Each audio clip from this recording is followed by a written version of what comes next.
All right. This is a different reading on the study of philosophy's history in Mexico as a foundation for doing Mexican philosophy by Mauricio Beuchot, Universidad Nacional Autónoma de México. In order to do significant work in Mexican philosophy, knowledge of philosophy's history in the region is fundamental. Mexican philosophy is most certainly an integral part of universal philosophy, but beyond this, it is concerned with problems that are specific to Mexico, such as its identity, its independence, its cultural diversity, and its symbols. In Mexico, religious symbols such as the Virgin Guadalupe, or historical figures such as Hidalgo, Morelos, and other liberators of the country have played a crucial role in the formation of a national identity. The study of the thought of previous eras has always been helpful for the advancement of our knowledge of our culture and to the formation of our disciplines. This is even truer of philosophy than of the exact and natural sciences. The chief reason is that we belong to a tradition and we depend on it, and without being bound to it, as some Gadamer, for example, believe in order to be able to progress within it and surpass it. History may be of greatest assistance for advancing within tradition, because it is rare that a substantial change occurs in philosophy, even to produce a philosophical revolution in the sense that Kuhn speaks of scientific revolutions. One must be aware of previous thinking or run the risk of repeating it, or of failing to build on what already exists, or of not knowing which direction to take. Philosophical tradition is so important that we have an inexorable obligation to review it, if only perfunctorily, in order to be able to make a contribution to philosophy. Although some analytic philosophers believe that it is not necessary to engage in a history of philosophy in order to make philosophical contribution, it is clear that in the case of Mexican philosophy, such a history is indeed necessary. I think it's the case in pretty much all philosophy. And the analytics are wrong. The history of ideas in Mexico is bound to the history of the country, and with a clear sense of the history of Mexico, we obtain clarity regarding concrete problems that have been presented philosophically. Problems such as ideological emancipation, national identity, multiculturalism, and so on. These problems are shed in a fuller light as we take a look at where they arose, instead of only paying attention to the light of the present. There's a dynamic relationship between tradition and creativity. Creativity does not operate spontaneously. It does not arise out of nothing. We know that philosophers who give the impression of having started at ground zero eventually reveal their sources. This would be no more than a truism, the idea often expressed by medieval thinkers that they were dwarfs standing on the shoulders of giants, if it were not for the fact that doctrines have different life in philosophy than science. In philosophy, it is well known that doctrines are remote in time, like those of the Greek and medieval thinkers, can reveal a surprising timeless. Furthermore, there are problems, like that of universal or the existence of God, that have never been exhausted.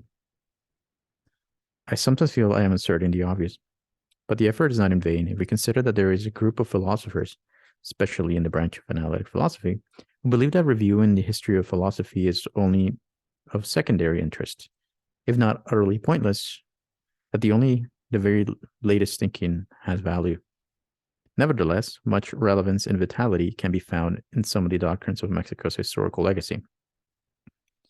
I will attempt to demonstrate this with respect to the philosophy of New Spain, that of colonial Mexico, and which is the field I have specialized in. It is precisely here that timelessness may be immediately apparent, for the philosophy of this era is often dismissed as outmoded. Tradition as incentive to philosophize. The study of hermeneutics helps us understand ever more clearly that philosophical endeavor is an eminently situated activity. Philosophy is not created in a vacuum, but within a context. We appropriate a tradition, or at least we study the principal philosophers of our times, and we establish a dialogue with them in our work. At this particular moment, some circles of postmodern philosophers seem excessively preoccupied with authors as opposed to problems. A great deal of bookish information is being consumed. We scarcely need mention that philosophical work must always be done in close contact with reality, with our attention fixed squarely on the events, especially the socio-political events, that require reflection on our part. But we sense an increasing need to broaden our understanding of the ultimate tradition to which we belong and to explore others as well. Admittedly, it is difficult to fix the limits of our tradition. Perhaps one should say that we exist within a number of sub-traditions that intersect at many points. If it is of crucial importance for us to know the historical context nearest the one which our philosophical reflection is inscribed.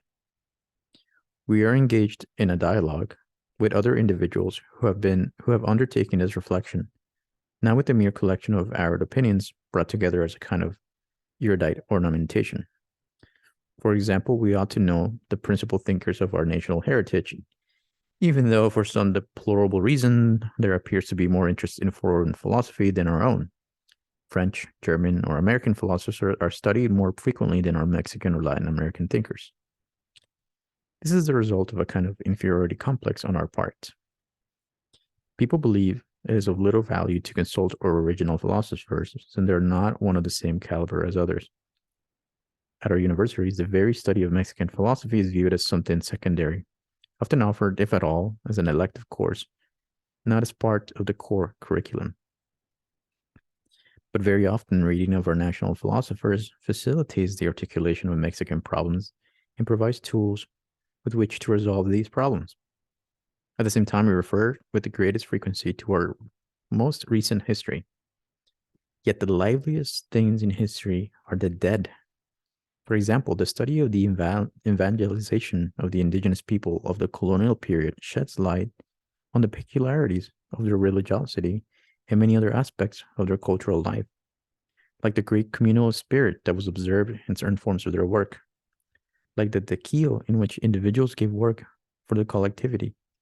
It is undeniable, as MacIntyre says, that the same themes have not always been considered central or peripheral or even relevant, nor have the same methods always been considered either fruitful or sterile.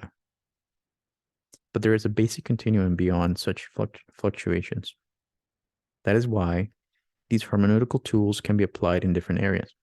But one must avoid the false dilemma MacIntyre finds in many who attempt to either force the philosophy of the past to resemble that of the present in order to render it relevant, or to perceive its former character in such a way as to make it into a museum piece. Certainly, there are things that are less adapted to our era, but we can make the necessary adjustments.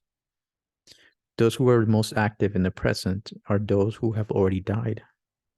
The present is inhabited by phantoms of the past, shadows that are remembered in a cultural memory, the wellspring of tradition. This is the situation of colonial history with respect to present-day Mexican philosophy. Recently, Mexican philosophy of the 20th century has taken on the problem of Latin America, or is it our case, Mexican identity, reaching the point of searching for something like the sense of what which is Mexican or Mexicanness, Mexicanidad. This is why Samuel Ramos undertook in his book El Perfil del Hombre y de la Cultura en México, Profile of Man and Culture in Mexico, 1938. Afterward, the Spanish philosopher Jose Gauss, who came to Mexico because of the Civil War in Spain, took quite another turn. In the chapter entitled La Filosofía, contained in his philosophy, Filosofía en la Lengua Española, he claimed that instead of being preoccupied with doing Mexican philosophy, the thinkers of Mexico should shift their attention to doing good philosophy, as they were Mexicans, they would, ipso facto, be doing Mexican philosophy. Gauss's disciple, Leopoldo Zea, took up a similar line of reasoning in his work La Filosofía Americana como Filosofía sin más, American Philosophy and Nothing More. Another Mexican philosopher, Abelardo Villegas, has examined the conditions of the possibility of Mexican thought from a social historical perspective. Other thinkers from the analytical wing of philosophy, such as Luis Villoro and Alejandro Rossi, have pleaded for the professionalization of philosophy, incorporating logical and linguistic analysis into their way of doing philosophy, searching for truth, and unconcerned with whether their analytical method makes their philosophy authentically Mexican or not. Then there are others such as Enrique Dussel and Horacio Cerruti, who have come to view Latin American philosophy as a kind of emancipatory thought under the form of philosophy of liberation. Finally, there are more recent trends set by thinkers such as Mariano Magallon, who base their approach to philosophy on concrete issues such as education. But there are thinkers like Guillermo Hurtado who have called attention to the necessity of studying the historical legacy, not only of the 19th and 20th century, which have been most frequent studies, but also of the colonial period and even of the indigenous past. This sort of historical work has been realized by authors such as Miguel León Portilla, scholar of Nahuatl philosophy, Walter Raymond, Elsa Cecilia Frost, and Carmen Rovira, who have worked on the colonial period, and Bolivar Echeverria and Samuel Ariaran, who have carried out studies of the Baroque period. Slowly, more and more of this kind of historical work is done, and in deeper ways. And this reflects a growing consciousness of the necessity of and importance of the sort of historical study, which opens us to a knowledge of our intellectual heritage, the colonial past of Mexican philosophy. Even when it is recognized that it is necessary to steep oneself in the history of Mexican philosophy in order to do Mexican philosophy, the philosophy of the colonial period is usually considered least important. Frequently, greater value is given to indigenous thought, whether understood as philosophical or pre-philosophical, than to colonial philosophy. I believe this is primarily due to the fact that indigenous scholars have generally portrayed colonial thought as obscurantist and exclusively concerned with legitimizing genocide. This was seen very clearly in 1992 when many indigenous thinkers were opposed to holding conferences on the colonial era, alleging that to participate in such events was to celebrate the European genocides. This happened to me at the Palacio de Bellas Artes in the City of Mexico at a roundtable discussion where I participated in a discussion with Ricardo Guerra and Francisco Piñón. After the talks, without having paid any attention to the content of the talks, a militant activist for the indigenous cause accused us of celebrating genocide. With much good judgment, Guerra told him that we were not celebrating anything, but rather trying to understand. Nevertheless, I find several lessons in colonial philosophy that are relevant today. One is the persistence of the philosophical questions of the era. Another is a mode of cultural mestizaje that develops between indigenous and European thought, especially during the Baroque era. This was an encounter that was different from the encounter of discovery and conquest. But let us approach the question systematically. Among the philosophers, New Spain, we find problems, theories, and attitudes still prevailing today. The very notion of tradition and change leads to the notion of paradigm, not only in science, but also in philosophy. There are philosophical paradigms, models or icons, that permit us to engage in philosophy and advance within it. We find models of inestimable value in Bartolomé de las Casas, Vasco de Quiroga, Alonso de la Vera Cruz, Tomás de Mercado, Carlos de Sigüenza y Góngora, Sor Juana Inés de la Cruz, Francisco Javier Alegre, and Francisco Javier Clavijero, to mention just a few.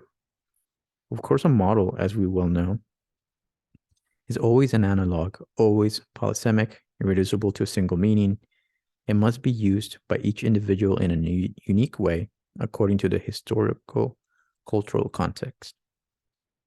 We have more to say about these models or icons. For now, it is sufficient to recall that they have been taken as paradigms for creating Mexican philosophy. This is especially clear in the case of Las Casas, a thinker who united theory and praxis, whose actions and writings had an emancipatory thrust that illustrate how a philosophy, albeit not a systematic one, can be structured around the central core of a passion for solving the problems posed by the discovery and conquest of the New World. Also paradigmatic in a sense is the fact that almost all the philosophers of Mexico have studied the history of colonial Latin America in great depth. Samuel Ramos wrote a history of philosophy in Mexico, which he gives a privileged place to the philosophy of the colonial era. Leopoldo Zea has written the history of positivism and the post-colonial period, and he has also written a general history of Mexican philosophical thought. Luis Villoro has studied indigenous thought. Abelardo Villegas studied liberalism and recent history. Joaquin Sanchez MacGregor has studied Bartolomé de las Casas. Horacio Ceruti Goldberg has researched the utopias of the 18th and 19th century. And Enrique Dussel has written a complete history of the church in Latin America. If it is true that we live within a tradition, how can we advance it in or even oppose it if we do not have at least a minimum knowledge of it? If one does not know the philosophical past, one runs the risk of interpolating unrelated philosophies or importing novelties incompatible with their own philosophy, or inventing absurdities. For example, the desire to use postmodern thought to explain phenomena in such areas such as indigenous regions, when during such a period there was not even modern thought. One might almost say that the only way to make a tradition advance is from within. Fortunately, there is a broad awareness that this is the case. What is happening now with the colonial era resembles what is occurring in Europe with respect to the medieval era. Once scorned or dismissed as a only marginal importance, it is now being studied with increase in interest, although at times without the appropriate hermeneutical tools. For example, certain themes of logic and the philosophy of language during the colonial period can be dealt with most appropriately with tools that come from analytical philosophy. Yet many scholars interested in the colonial period make no use of those tools. It is quite significant that one who works within a given tradition must rely on translation in order to gain access to its prior eras. The translator recovers the tradition where it is no longer accessible. For example, when texts are indigenous language or Latin, the language used by the majority of the colonial philosophers. Similarly, we are translators as well as interpreters of the past when we interpret thoughts that seem alien and even incomprehensible. We translate, reviving the words of the dead in order to maintain the chain of tradition. Pausing for a second.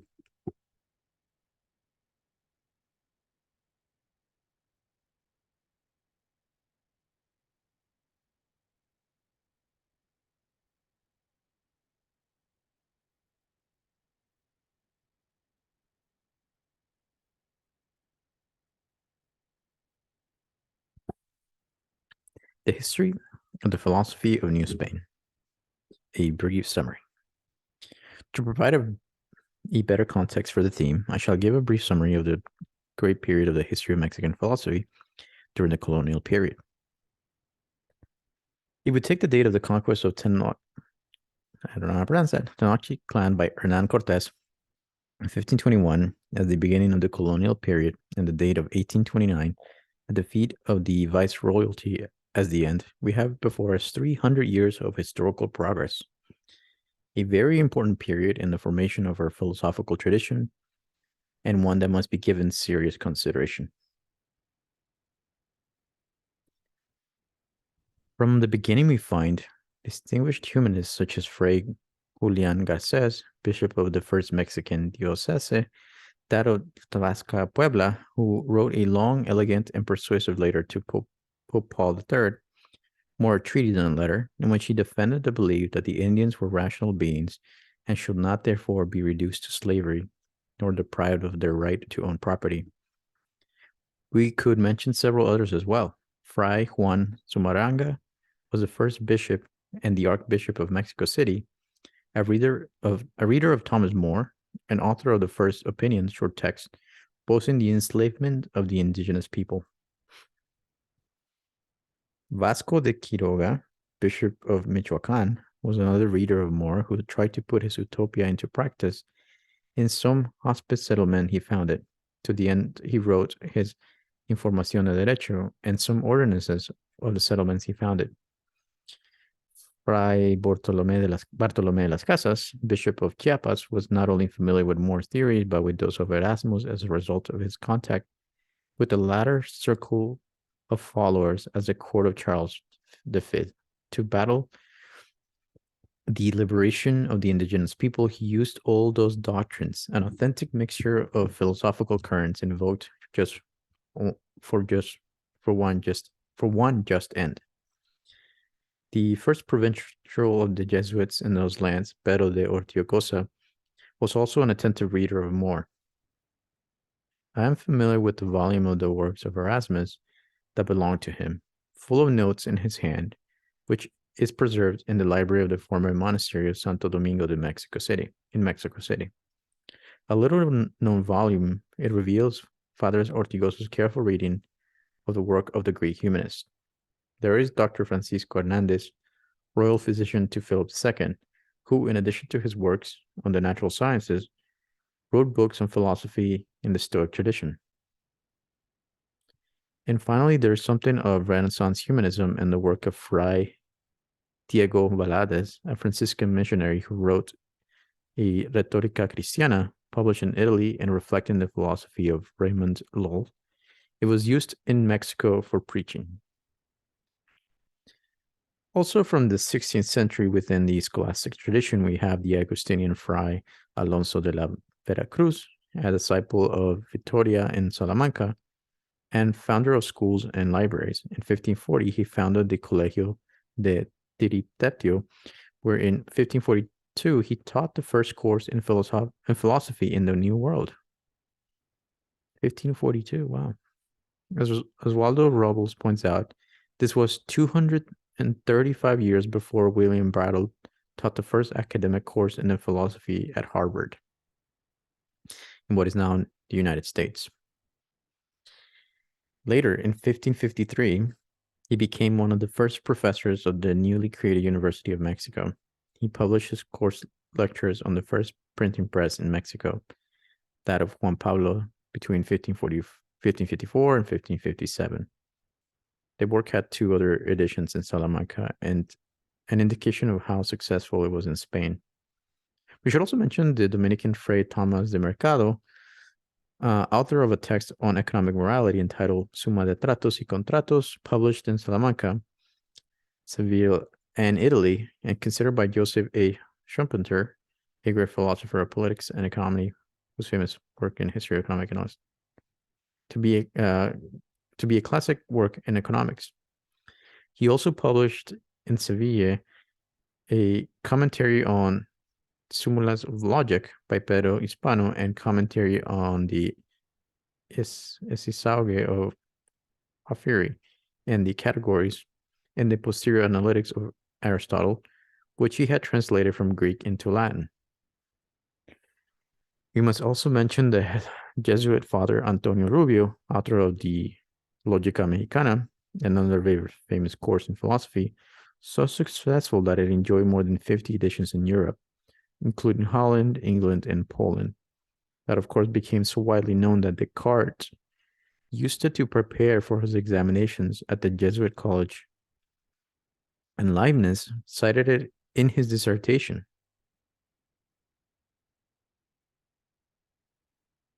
Antonio Rubio was studied by Descartes and Leibniz, 1605.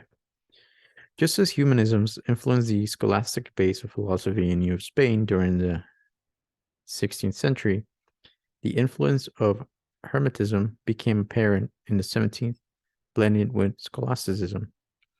This was the Baroque era, whose thinkers scarcely avoid creating a sui generis scholasticism, replete with emblems, symbols, and allegories. Scholasticism was known in the era for remarkable professors like the Jesuit Alonso Guerrero and Diego Garin, Alcanzar, as well as the Agustinians Diego Valensque and Juan de Rueda, or the Dominicans Antonio de Hinojosa and Francisco Naranjo. They wrote very long books that were also very well conceived and erudite, serving their authors' pedagogical ends very effectively. But the influence of Hermetic philosophy, Kitras in particular, can be detected in the work of Fray Diego Rodriguez and that of Carlos de Sigüenza y Góngora, who also revealed their familiarity with Descartes and certain other early modern thinkers. Thus, with the quickening of the senses and the imagination, the Baroque ethos impregnated philosophy. This explains why, even though it remained essentially scholastic, philosophy was now different, notably for its richness of metaphor, as can be seen in the work of the great poet, Sor Juana Inés de la Cruz, famous for her knowledge of philosophy.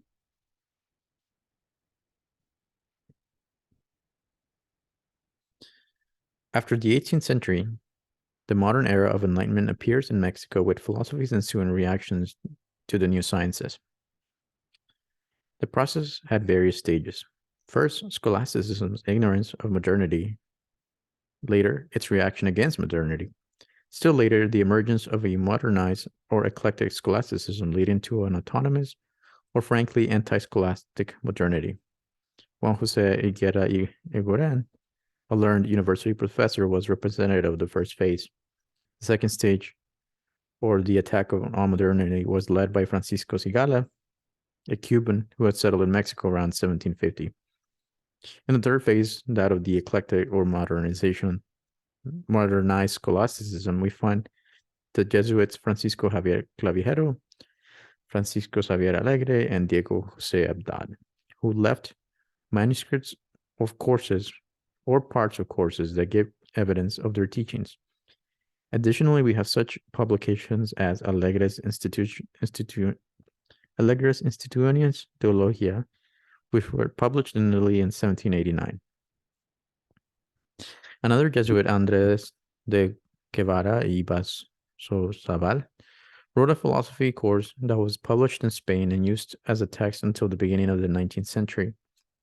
In a similar vein, the Oratorian Juan Díaz de Gamarra y Dávalos wrote a modernized course, Elementa Recentitores Philosophia, which was proposed as a textbook at the University of Salamanca, although it did not achieve this status.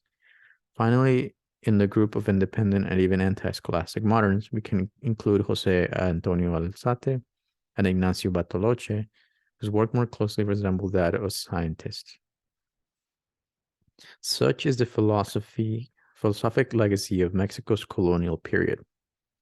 We have a tradition of national thought that we must study and acknowledge so that it may help us discern our cultural identity. It can also help us do philosophy conceived and developed within Mexico. These thinkers are Mexican philosophers not only because they did philosophy in Mexico, but because they reflected philosophically on their country's most pressing problems, the events that made up the history of the nation, such as that of unjust enslavement of the Indians, and the denial of their rational capacities, the economic prostration into which the colonizers submerged them, the lack of justice for them, and so forth.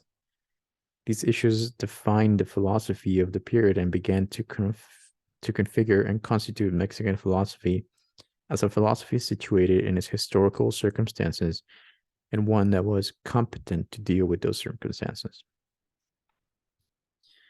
Historians of philosophy versus systematic philosophers. What does the history of philosophy give us to help us do philosophy, specifically Mexican philosophy? It gives us dialogue. Only in dialogue can one create, invent, or cause tradition to advance. Somehow modernity lost this appreciation for the importance of recording the history of philosophy. One tended to side either with the preservation of the past, or one attempted to begin at ground zero, considering only one's contemporary without taking the past into account. Behind this was a certain conception of philology that arose during the Renaissance. That is, philology understood as the creator of all that was held in tradition. For example, in the Middle Ages, the identity of a given author was less important than what might be gained from his work, how his ideas might be applied or adapted. The Renaissance historiographers focused primarily on recovering or regaining thought rather than using it in order to advance. Many moderns reacting against this came to deliberately eliminate the history of philosophy, beginning from zero, or pretending to do so like Descartes, in order to construct a system. One looked exclusively either backwards or forward. It is preferably to look in both directions, like Janus and like Hermes or Mercury, to take full advantage of everything from the present in the process of hermeneutical interpretation. In reacting against Renaissance philologists, certain modern thinkers attempted to begin from absolutely nothing, denying history. They refused to take it into account, some so that they might depend exclusively on reason, like Descartes and the rationalist camp, and others in order to depend only on experience, like Bacon, Hobbes, Locke, and other empiricists. Within modernity, the two camps came into conflict. On one side, the philologists, and on the other, the philosophers. Thus, in recent times, we have seen the emergence of a distinction now quite frequent in our philosophy departments between mere historians of philosophy, incapable of saying anything not already said by someone else, who focus on determining what Plato or Malebranche really said, and the real philosophers, original thinkers who refuse to become erudite in philosophical history, and who devote themselves to creating systematic philosophy, claiming to be leaders who are indeed causing thought to advance. The former are viewed as antiquated museum curators who recover material for us to study, but who are believed to be of little help because they limit themselves to becoming erudite. Learning all there is to know about an author or an era, they spend their life studying, discussing, and demonstrating what it was that someone who had said something said, but who say nothing themselves. They have neither time nor energy to state a problem and solve it within the sphere of systematic philosophy. Both of these protagonists of academic life view one another with envy, disguised as disdain, and they have denigrated and attacked each other. They are the two figures produced by our universities, historians of philosophy and systematic or real philosophers. The systematic philosopher accuses the historian of philosophy of not being a real philosopher, but rather a mere researcher, historian, philologist, or something else. In this academic dispute, the systematic philosophers believe that they are the authentic philosopher, the ones who make philosophy advance, those who are making its history, in contrast to those who record, research, and reconstruct its history. The systematic philosopher wrestles with the problems the historians with authors. The systematic philosopher studies the most recent philosophy, the latest articles about the subject he's dealing with. The curious or bad thing is that this practice has been copied from modern science, which has little need for knowledge of its past in order to advance at a dizzying rate.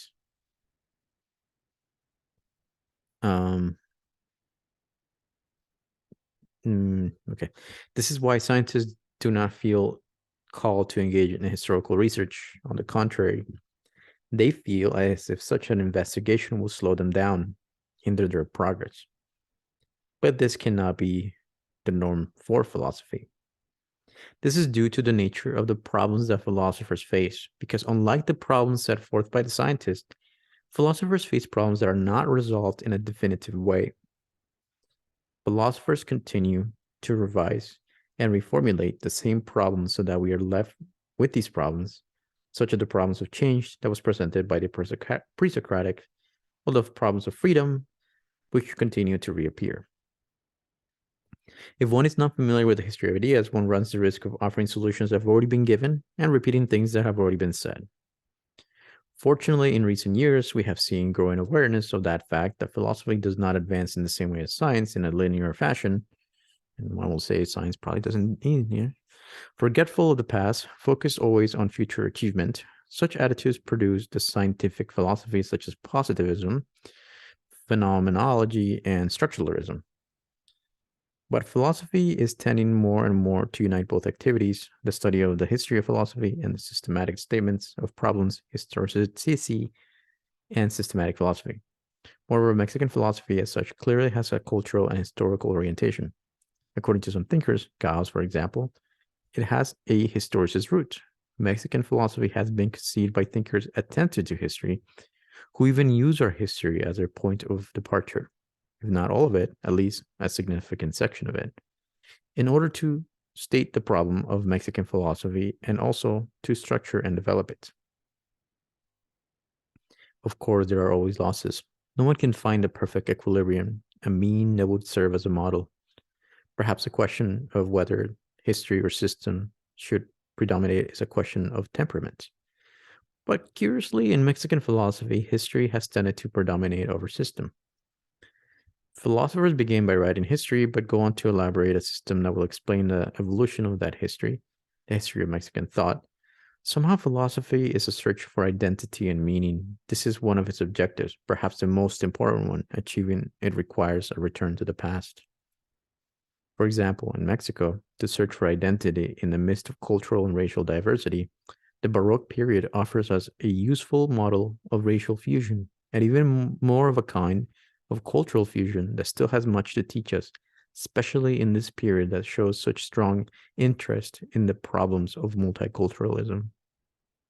At the very least, one would have to recognize that Mexican philosophy is an example of philosophizing that has truly taken the past into account.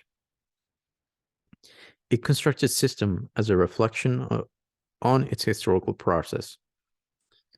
In the case of Mexico, in reflecting on the history of the indigenous in our region, on the history of our struggle against injustices, on the history of our battles for independence, and on the philosophers who have already thought about these things, we come to a deeper understanding of who and what we, the Mexicans, are. The history of philosophy as a teacher of philosophy itself. Cicero insists on the idea of history as the teacher of life.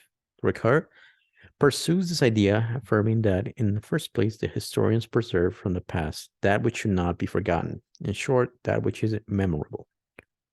In the strictest sense of the word, what is worthy of being retained in our memory are the values that have governed individual actions, the life of institutions, and the social struggles of our past.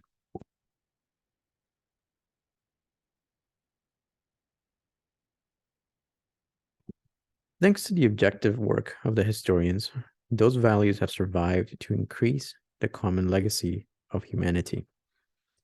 This is true. History gives us lessons. It shows us that to avoid and what to nurture. History is a living collection of examples of exemplary causes of future movements. This is nowhere truer than in the realm of thought. Other thinkers exercise more influence than we realize or are willing to acknowledge. Many thinkers who seem to have begun to philosophize from the zero, like Descartes or Wittgenstein, often reveal little by little in their diaries or letters, or directly through their list of sources, the many authors on whom they have depended.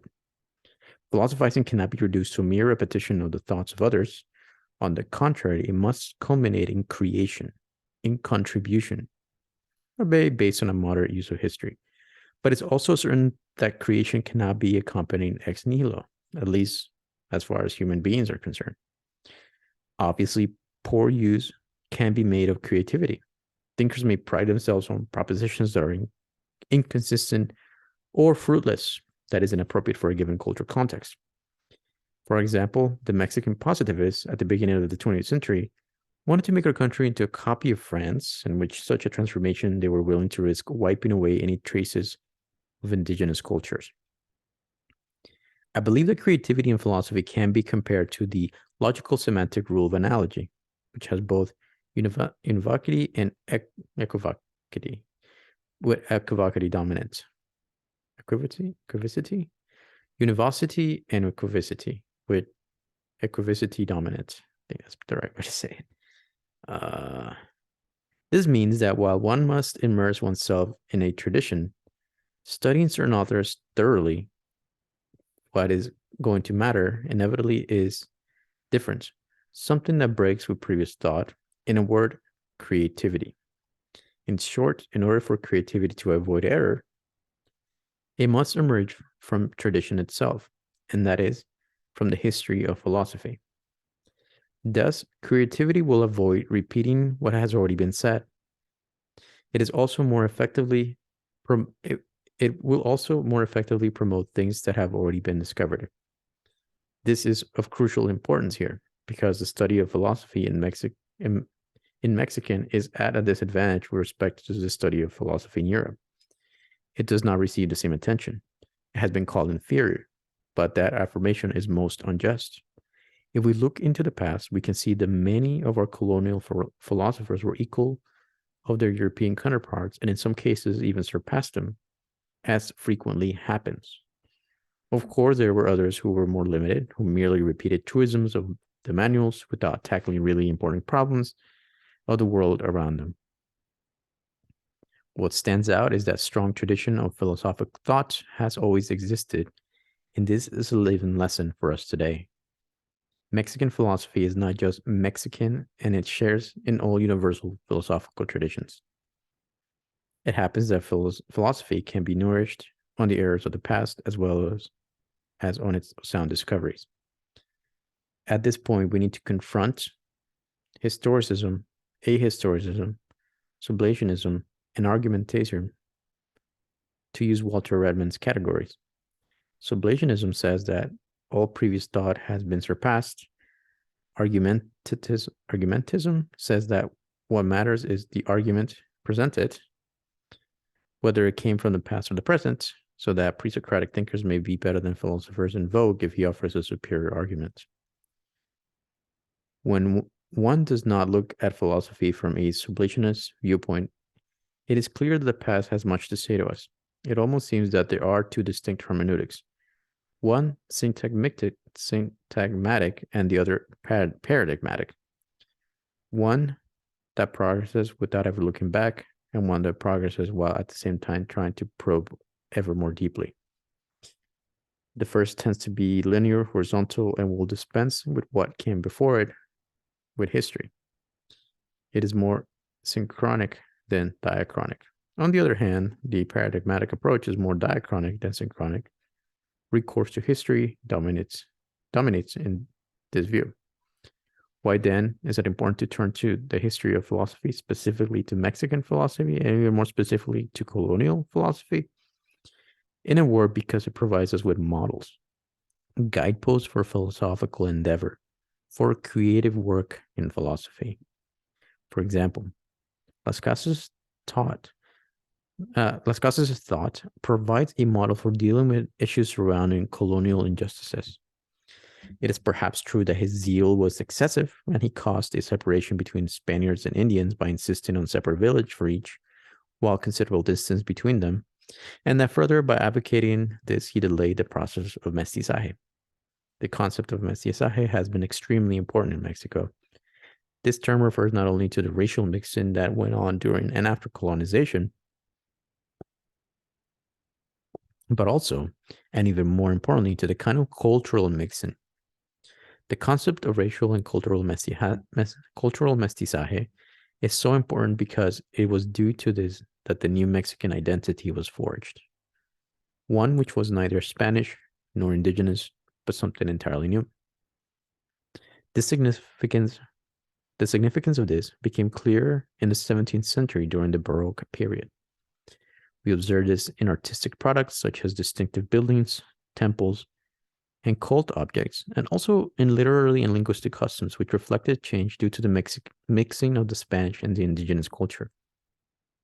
This also determined a mestizo philosophy that synthesized the best of Indian and Spanish philosophy, as one can observe in the writings of Carlos de Sigüenza y Góngora and Sor Juana Inés de la Cruz, and that reverberate in the work of Francisco Javier Clavijero. Nevertheless, Las Casas advocated separating the Indians from the Spanish, not because he was opposed to a mixing of the group, but because he saw that when Spaniards and Indians lived side by side, the Spaniards immediately oppressed and enslaved the Indians. One must take Las Casas' attitudes into consideration, adapting them to the new situation. The respect The respect he had for the liberty of the indigenous people, especially their liberty of thought, reveals his opposition to all oppression. Vasco de Quiroga's contribution to Mexican philosophy is found in his emphasis on desire or intentionality in the promotion of the other. Although he might be charged with errors, mistakes, or arbitrariness, he was an advocate of mestizaje. In his famous Información en Derecho, he theorizes about the need to group the indigenous people together in villages, and even held as an ideal the fusion of the indigenous people with one another as well as with the Spaniards. Nowadays, when there is much discussion of commensurability and incommensurability between cultures, he teaches us to philosophize from the encounter with the other, from racial and cultural alterity. Not only is Vasco de Quiroga a classic author who one must read and who one must make reference, he is, like many minor writers, a companion with whom one can reflect on contemporary Mexican realities. For example, in the state of Michoacan, an adult education plan has been structured based on the ideals of Don Vasco to educate all people no matter what their age. Models can be discarded when they have been internalized, but iconoclasm is not valid when it merely destroys for the sake of destroying. We could mention many other interesting thinkers, but there is something else we need to point out. History, cultural history in general, but history of philosophy in particular, has other kinds of contributions to make.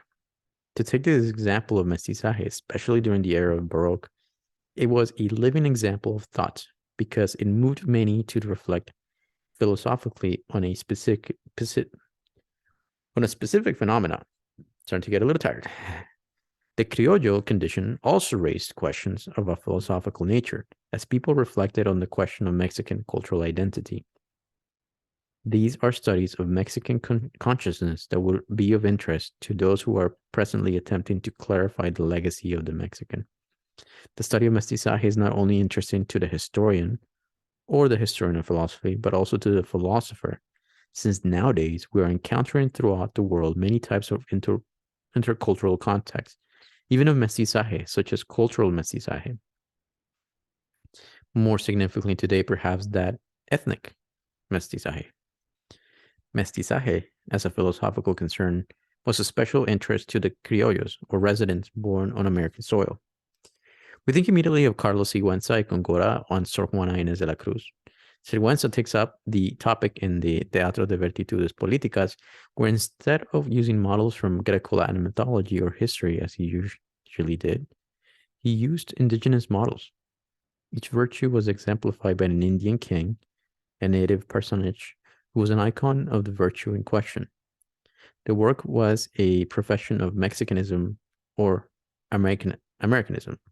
The criollo was reaffirming his indigenous roots in order to avoid being devoured by the extremely strong presence within him of the Spanish legacy.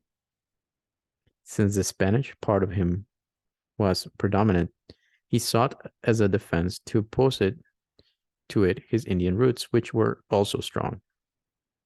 This was mestizaje in a situation of ferment. To recover the Indian heritage was paramount. What better way to do it than through the virtues that the Indian personified in his work, parts normally played only by Europeans?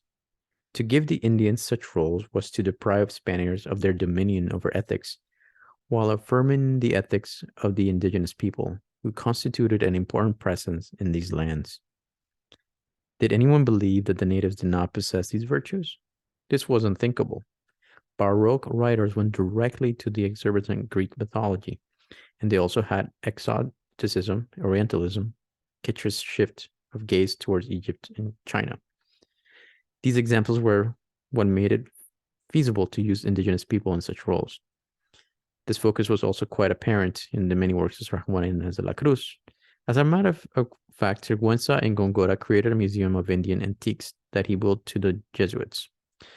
Clavijero inherited it in the next century. This 18th century Jesuit historian and philosopher is another writer who strove to preserve the indigenous heritage.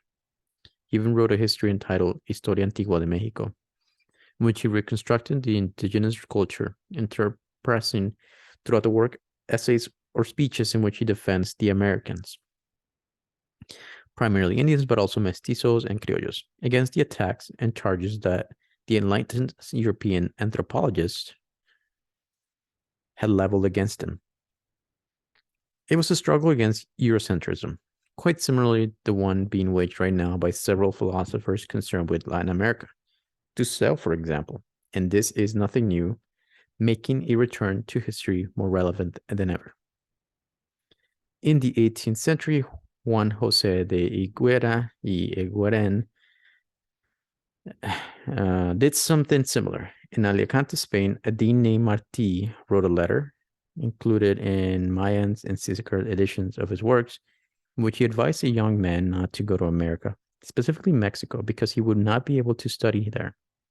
He counseled him to try to go somewhere else, Rome, or for example. In Mexico, he would not find academies. He would not find academies, books, professors, or any other element that would enable him to progress. Higuera, in answer to his challenge, wrote the huge Biblioteca Mexicana, which he could publish only in part. In it, he gave an account of the most prestigious authors and texts, among them the philosophers and their works. And this is precisely what is being done today. Bibliographies are being prepared, and bibliographical studies are being made as basis for writing the history of philosophy in Mexico and for constructing from it a Mexican philosophy whose lessons may be codified. These projections serve as a path to uncover and engage with our own intellectual tradition. What Higuera did was not merely the work of a librarian or bibliographer.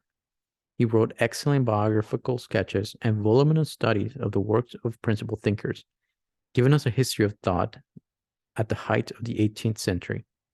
The work is a convincing example of the excellence of the Mexican culture against which the Dean of Alicante had launched his attack. Prominent in the Baroque, especially in art, but also in philosophy, the concept of mestizaje in the works of authors like Juan de Zapata and Sandoval and Carlos de Sigüenza y Góngora, or even Sor Juana Inés de la Cruz, can provide many lessons for a present era of cultural pluralism. Don Vasco de Quiroga was already providing examples of a mestizo political regime, and the theme recurs in authors like Juan de Zapata y Sandoval in his works De Institutia Distributiva. He was a famous bishop of Chiapas, a worthy successor to Bartolomé de las Casas. Our Mexican Baroque movement was extraordinarily communitarian, perhaps more so than the European Baroque, and very much concerned with the integration of the Indians. The mixture of races and cultural was a basic element of it. One would cite as an example the syncretism of the Jesuits, about which Octavio Paz has so much to say in his book on Sor Juana. Thus, the lesson to be learned from the Baroque about mestizaje is that if one has a communitarian rather than individualistic attitude, the possibility of giving a country's ethnic groups and cultures their place. Zapata y Sandoval went beyond liberalism and communitarianism. Instead of establishing the preeminence of either the individual or the community, he held that in some things the individual was predominant and in others the community, thus linking indigenous communitarianism with emerging European liberalism. The history of philosophy as a path toward continuing clarification of concepts. The history of philosophy is useful in clarifying concepts. It is very helpful to be able to follow the diachronic line in an idea, as the Germans do in what they call the history of ideas. Those encyclopedic histories that earnestly follow the vicissitudes of the meanings of a term, an idea takes on different tones, but not to the point that it overflows its channel or fails to respect certain limits. When we follow the course of ideas, we become aware that ideas or terms occur in the first context, then a variety of contexts as history moves on. This is what is meant by reviewing a tradition. Philosophical work concludes a great deal of interpretation of texts. Interpretation seeks to establish the author's intentionality, although captured or received in the intentionality of the reader, with both of those constituting the intentionality of the text. In order to accomplish this, it is necessary to follow the course of history, specifically the history of philosophy. And this history must be studied carefully. Often the principal voice is not that of the well-known protagonist. It is frequently that of a minor philosopher, a member of the chorus, who significantly was not the representative of the people at the moment. And of course, of thought takes an unexpected turn. Tradition should not be a matter of either pride or shame. One should neither praise or deplore it. Inevitably, there will be important progenitors in one form or another. Tradition is best apprehended through analogy. It must be assumed not in order to return it, because nostalgia is not appropriate here, but rather to revive or recuperate some of its elements that are valuable and at the present time have been lost. Things once considered part of the past or pre-modern, such as working for the common good as opposed to individualism, or departing from pure strategic or instrumental reasons in favor of a linear or ethical reason, or thinking of the idea of justice as proportional equality, or reconciling the law with Beuchot, or fostering prudence as a necessary epistemological act. To give just a few examples, are now recognizing as having unsuspected relevance for us today. These problems were studied by medieval scholars and by colonial philosophers. To be attentive to history means to try to understand things as a whole. For the better we understand history, the closer we come to grasping thought in its totality. Although we can never do this completely, truth, goodness, beauty can be best perceived within the whole. Even power, interests, and other dark forces that affect thoughts and that must be detected, understood, and evaluated can be seen better as part of the whole, or perhaps one should say from the broadest possible perspective. Momentary pause.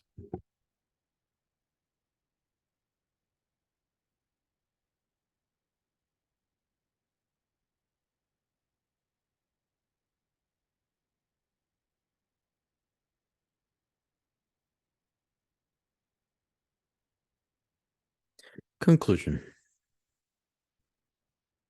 It is not appropriate to insist on what happens to be obvious.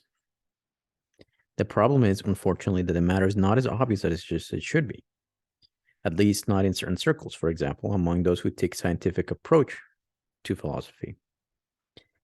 That is, in the branches of philosophy that we use the methods of science, philosophers do not embrace history with much enthusiasm.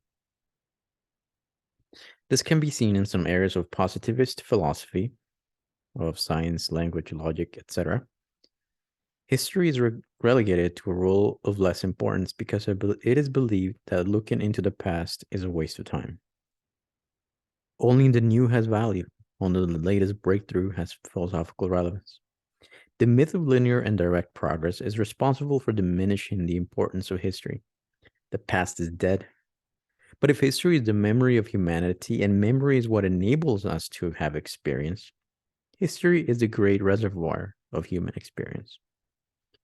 Thus, past experience is what enables us to avoid error, not to make the same mistake twice. It also promotes the good, that which has been demonstrated to lead to something of value. And there were things that revealed themselves to be good beyond the context in which they were conceived. They were not good merely for the moment, but for the later as well, perhaps for all time. History itself helps us avoid and surpass historicism and relativism. By the same token, human memory is one of the most decisive factors of our identity. And the memory of humanity and of a people is its history. For this reason, without its history, a culture cannot know its identity. Despite history's changes, there is a historical continuity that gives humanity an identity. The same is true for every people, as it is true for individuals. History preserves the collective memory that is the definitive element of identity. And only by knowing history can one perceive the underlying current that constitutes the nucleus of one's identity beyond change. It once In what sense, then, can the history of philosophy be of help in doing Mexican philosophy? In the first place, it is a learning experience. By studying the history of our thoughts, we encounter the thinkers of the past who serve as models to emulate. Even if their thought was in error, they can be of use by teaching us to avoid their error. And above all, if in their philosophical thought they strove generously, with intelligence and tenacity, to solve the problems that face them, then this is in itself could be more of an example than all their theories. But in the second place, the examination of their theories also helps us do better work in philosophy, particularly when it comes to dealing with Mexican problems. Indeed, one can see and appreciate the relevance of theoretical context to the particular historical periods to which it is applied. This will lead to the recuperation of certain doctrines that have disappeared and the rejection of others that have subsisted. There are things from the past that we need today. Our present postmodernisms have discovered in this attempt to correct certain modern formulation of political philosophy. It is appropriate to return to pre-modern ideas, such as notions of the common good. To consider life, or happiness, or virtue, for example, the neo-Aristotelianism of MacIntyre or Gadamer, is not a question, of course, of recovering erroneous ideas that did not work in practice. But knowledge in the past teaches us to avoid or to foment many things. In the third and last place, but by no means least important, the study of history of Mexican philosophy helps us to know the tradition in which we are inserted and to which we belong. There is much insistence today on the fact that each country has what could be called a line of thought, a philosophical tradition. This tradition reveals what the country has experienced as formis mentis, a particular way of thinking. This kind of knowledge should not be disparaged. Mexico has had a strong humanistic tradition and has always been considered with the integration of its indigenous people and the question of treating them justly. In order to move a tradition forward, one has to comprehend it. In order to move a tradition forward, one has to comprehend it.